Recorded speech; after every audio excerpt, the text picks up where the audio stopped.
Sad Fan. We talk about the good, the bad, and everything that made you sad from the previous week. And we're going to start off in our usual spot, what made us sad.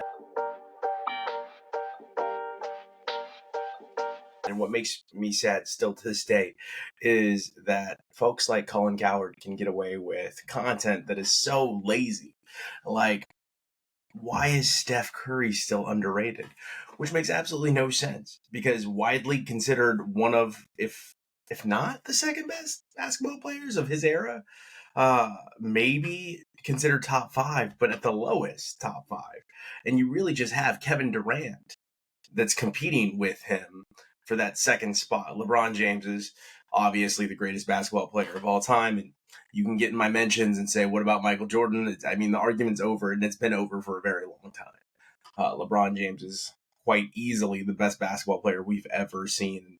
Jokic has already come in for his crown with his 30-20-20, right? 30 points, 20 assists, 20 rebounds. But back to this lazy content. This is what makes me sad, is that folks like Colin Cowherd, Stephen A. Smith's just going to argue about the Cowboys and get Cowboys fans in a tizzy because it gets numbers, but it's lazy content. There's nothing new there. You're not learning anything. There's nothing prolific.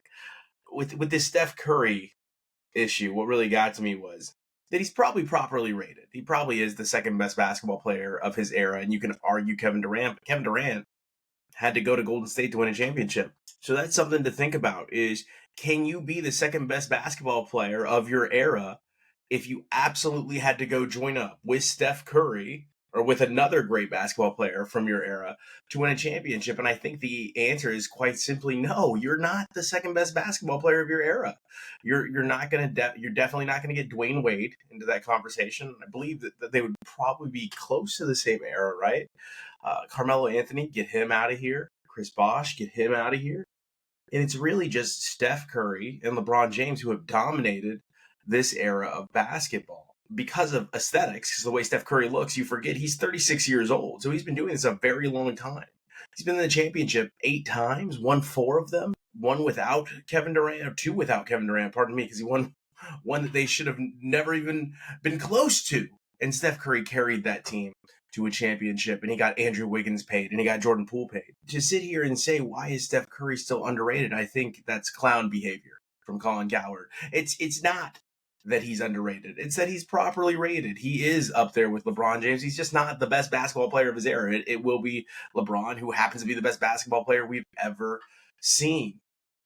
So that's what had me sad this week, is that we could still get away with doing things like that and do numbers like how Colin Cowherd does. Let's give Steph Curry his respect. I think we already do. But according to Colin Cowherd, we don't. And recognize him as the second best basketball player of this era. We've made an executive decision. Get Kevin Durant out of here. He is not the second best basketball player. He is definitely the best at running burner accounts on Twitter, but he is not the second best basketball player of this era. He's fantastic. He's great, but he never got it done. He didn't get it done with Russell Westbrook. He didn't get it done with James Harden. So here we are having to tell you that, yes, it is in fact Steph Curry, the second best basketball player of his era. It is in fact Steph Curry that has carried his Warriors teams. And it is in fact Kevin Durant that had to join up with Steph Curry to win 2 championships. And how's it been going for him after, since he left the Warriors? It's been going great, like awesome. The Nets were good, right? The Nets were fantastic. The Suns team, where they traded for Bradley Beal, they've been great, right? Booker carrying Kevin Durant with him.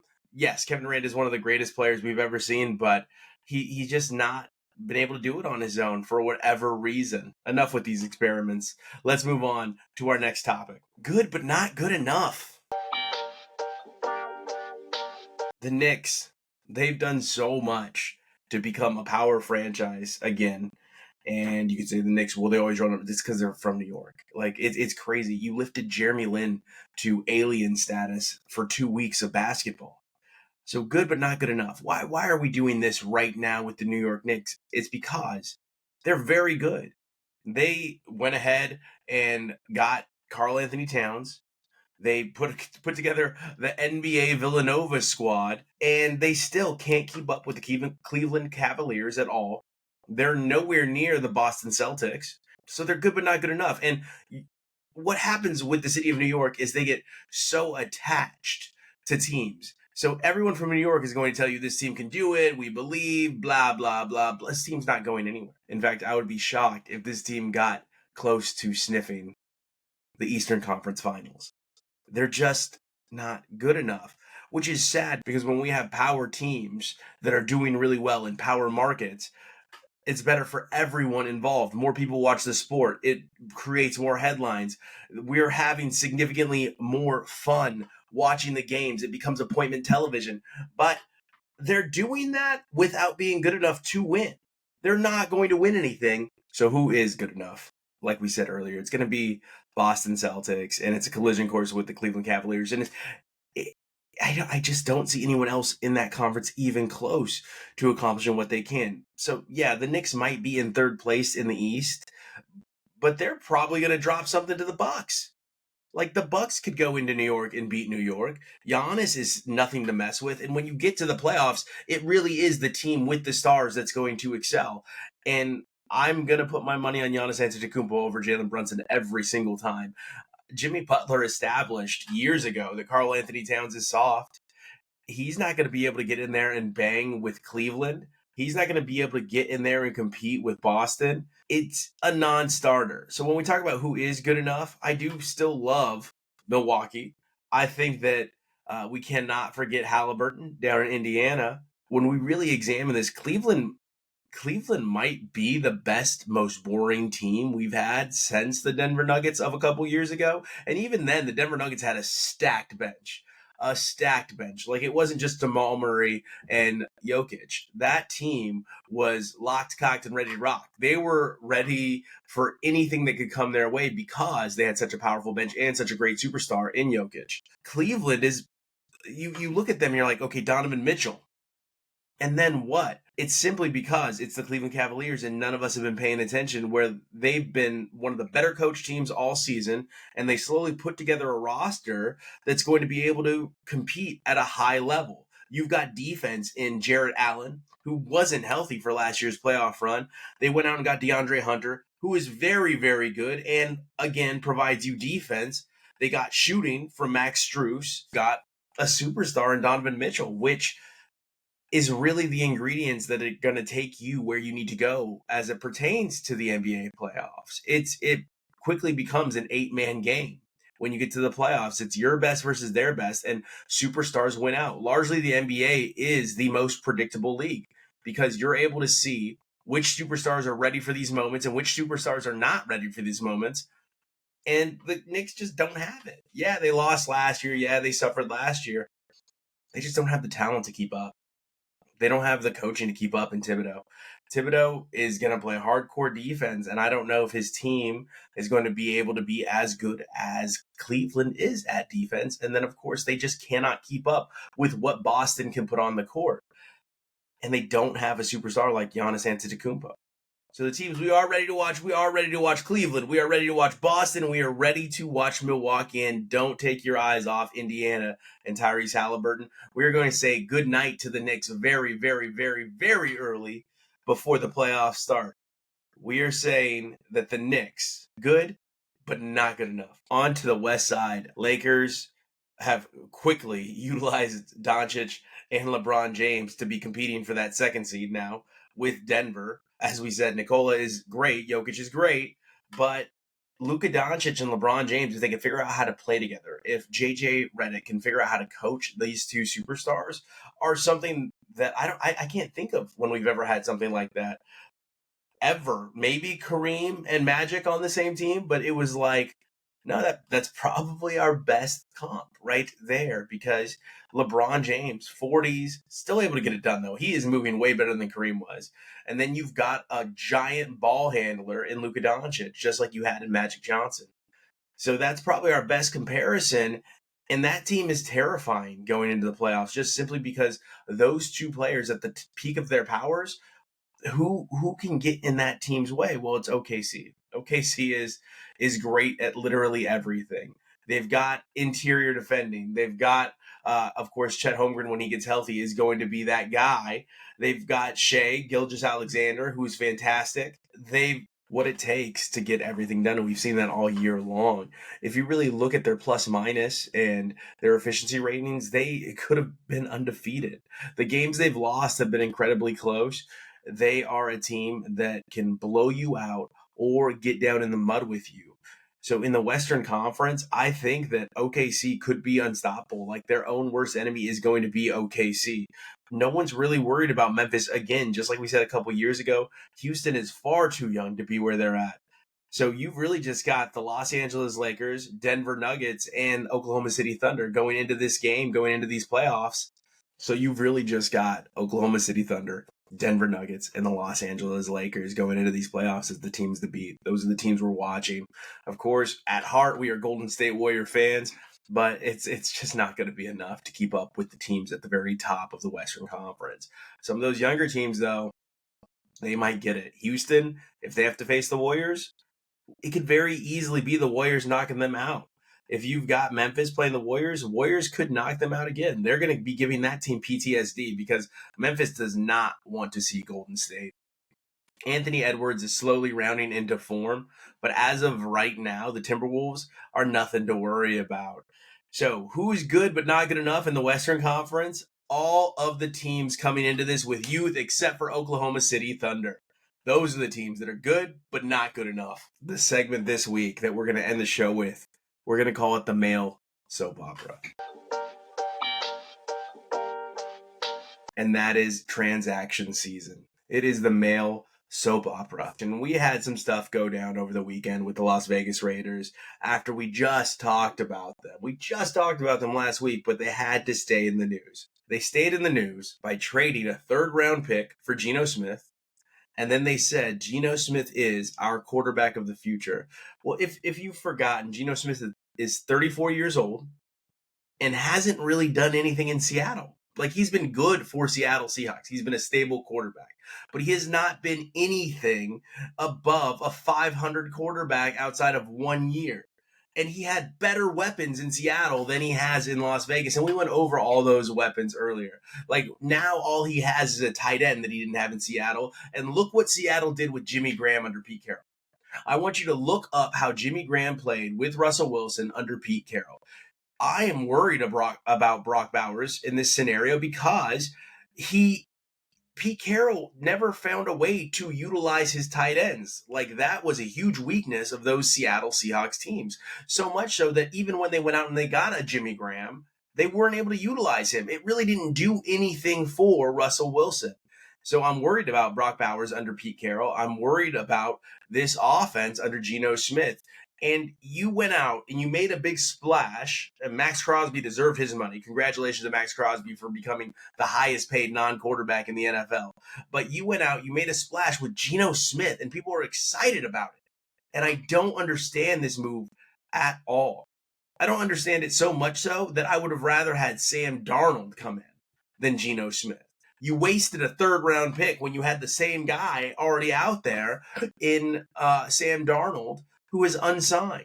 So now you lost the third-round pick. You got a 34-year-old quarterback you're calling the quarterback of your future, and you're still the third best team in your own division. It's insane to me because you're not going to be better than Patrick Mahomes at quarterback. We've got that. But you could have at least found somebody to compete with a Justin Herbert. You're on a wash level now with Bo Nix, which is utterly ridiculous. You went out and got somebody that is just as good as a second-year quarterback in Bo Nix. So, Geno Smith, welcome to Las Vegas, but it's not enough. You got everybody intrigued. Everybody's very excited, but the breakup is going to be terrible because years ago, when the Raiders were on a quarterback carousel before this, they went out and got a guy by the name of Aaron Brooks from New Orleans Saints. And he had a decent couple of years in New Orleans with the Saints. Not amazing, not phenomenal, but a decent couple of years in New Orleans with the Saints. And then did nothing. Absolutely nothing. So if you want us to get excited about a quarterback, it wasn't going to be Geno Smith, if we're going to be honest with ourselves. These are just males living in the male soap opera, soaking it all in, not realizing that this is a short-term solution, not realizing that they are just living on hope. They're putting the drug of hope right into their veins, and it's going to lead to nothing but fantasy. Because right now, the Las Vegas Raiders cannot compete. It should be a rebuild. They are nowhere close to where they would want to be to compete in this division. They've got the oldest coach in the NFL. Now they've got a 34-year-old starting quarterback that is their quarterback of the future. That's what they announced, okay? And they want to compete with the likes of the Chargers and the Chiefs. It makes absolutely zero sense to state that this is something that's going to work out for the best, because you're going to be a 500 team like they were in Seattle. Seattle hasn't done anything in the last couple of years, and all you did was you went up north and you brought Seattle to Las Vegas. What are you hoping to accomplish? They haven't done anything in 10 years, 12 years in Seattle. So you went up and got it and said, let me get that and hope that we can get what happened 12 years ago and not what's happening right now. It's absolutely insane.